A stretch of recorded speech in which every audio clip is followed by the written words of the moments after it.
कि 1946 में जो चुनाव हुआ था, जो हैदराबाद वाला, जो रामपुर वाला, जो आसाम वाला, और अब तो इतने हो गए हैं कि कोई बचे ही नहीं है, जो 30-35 करोड़ चिल्ला चिल्ला कर आपसे कहते हैं कि भारत के मुसलमानों ने अपनी मर्जी से यह देश चुना था, हम तो इस देश के साथ थे, हम तो पाकिस्तान नहीं गए, हमने जिना की बात तो नहीं मानी। उनको आईना दिखाइए, उनको उनके मुंह पे पुती हुई कालिक दिखाइए, और वो कालिक आपको अपने हाथ से पोतने की जरूरत नहीं है। जो मैं आपको तथ्य दे रहा हूं, अगर आपको मेरे दिए हुए तथ्यों पे भी अगर कोई शक है तो आप जाएं, किताबें पढ़ें, गूगल पे जाएं, 1946 के इलेक्शन के रिजल्ट को देखें और फिर उसका विश्लेषण करें।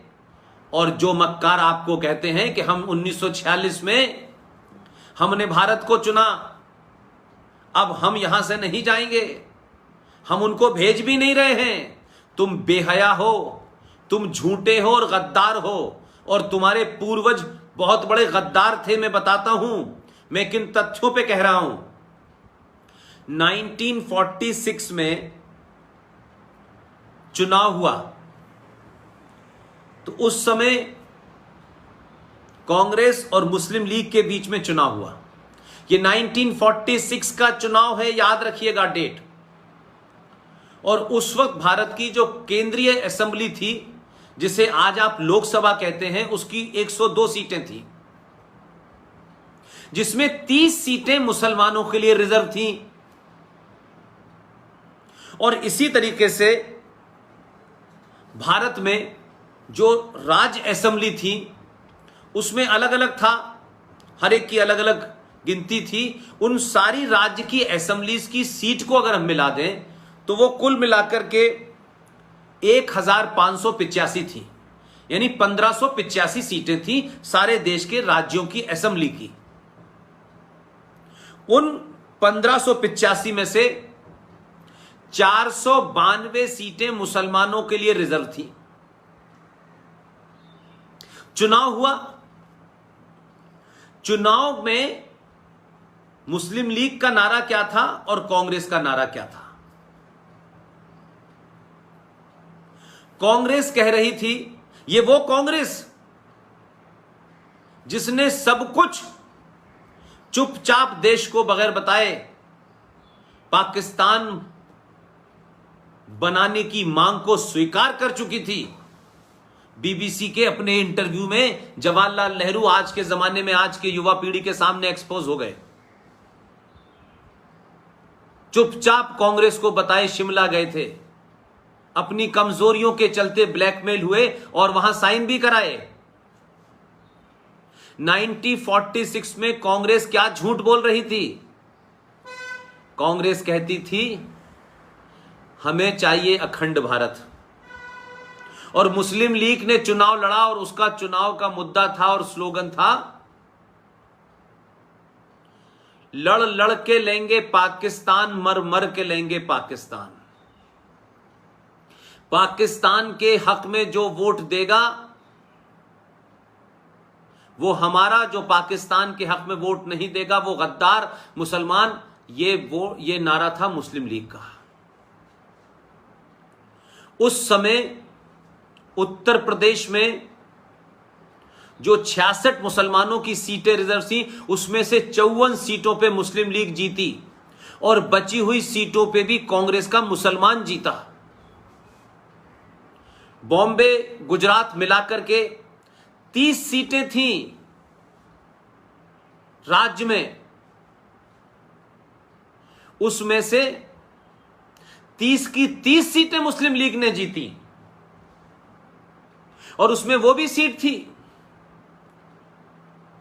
मुंबई और गुजरात जब ज्वाइंट था उसमें वो भी सीट थी जिसे आप बायकुला के नाम से जानते हैं, वहां से मोहम्मद अली जिन्ना खड़ा हुआ था। मध्य प्रदेश में 14 में से 13 सीट मुस्लिम लीग ने जीती।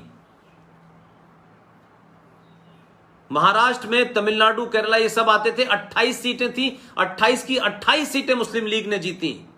यूनाइटेड पंजाब, जिसका आधा हिस्सा, जिसकी लाहौर से लेके मुल्तान, ये पूरा का पूरा जो पंजाब कहलाता था, जो अब पाकिस्तान के पास चला गया है, जहां बॉर्डर पे लाहौर और अमृतसर के बीच में बॉर्डर बना हुआ है, उस पूरे यूनाइटेड पंजाब के अंदर 86 सीटें थी,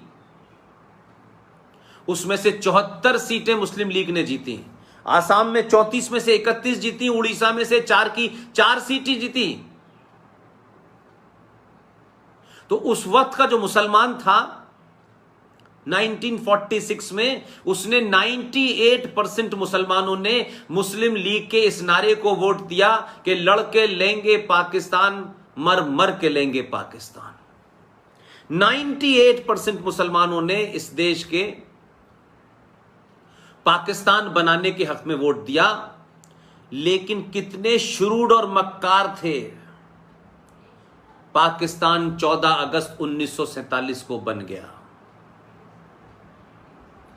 2% मुसलमान यहां से नहीं गए।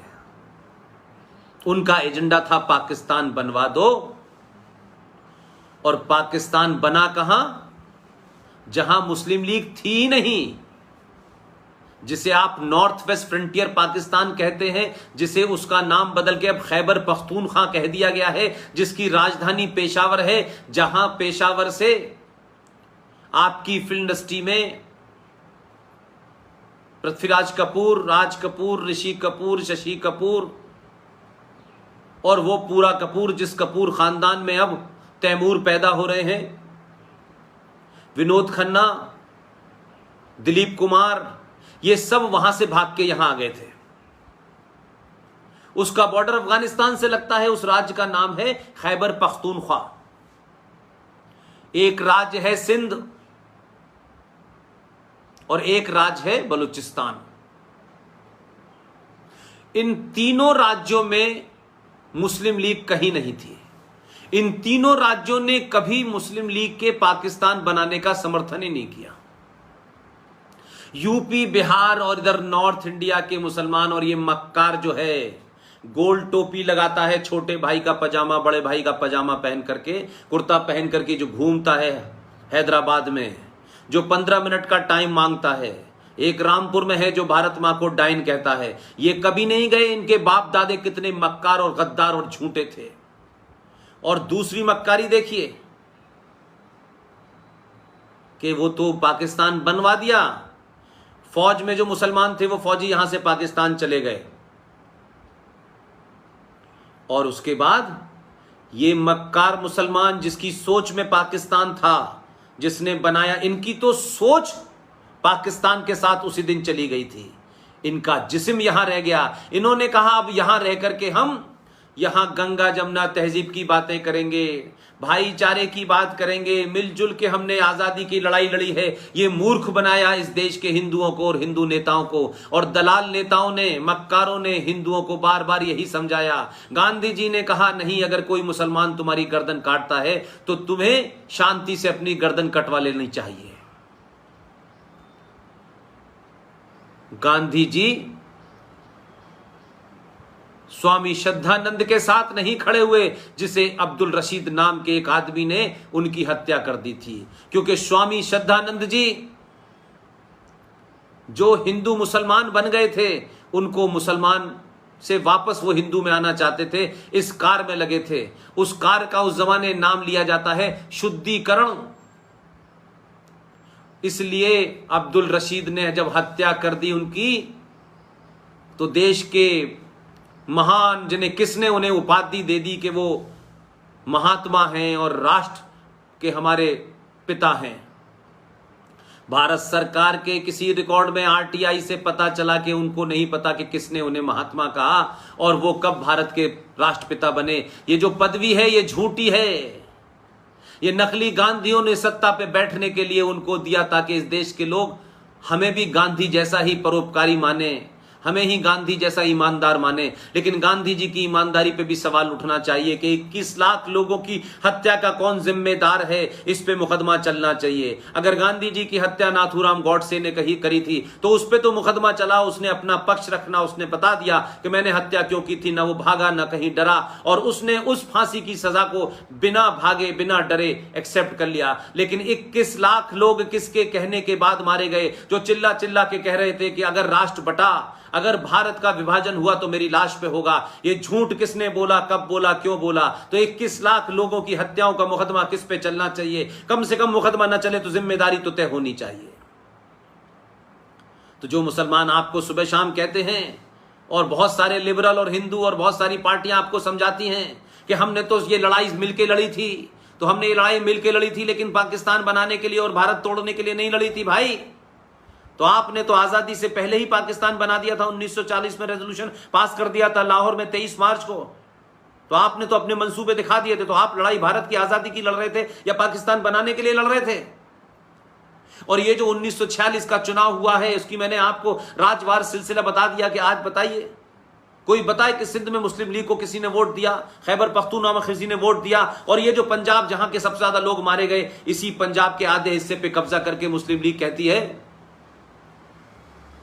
कि ये मुसलमानों का मुल्क है, इस्लामिक मुल्क है। और ये तो इतने जलील और बेगैरत, बेहया और नामुराद लोग हैं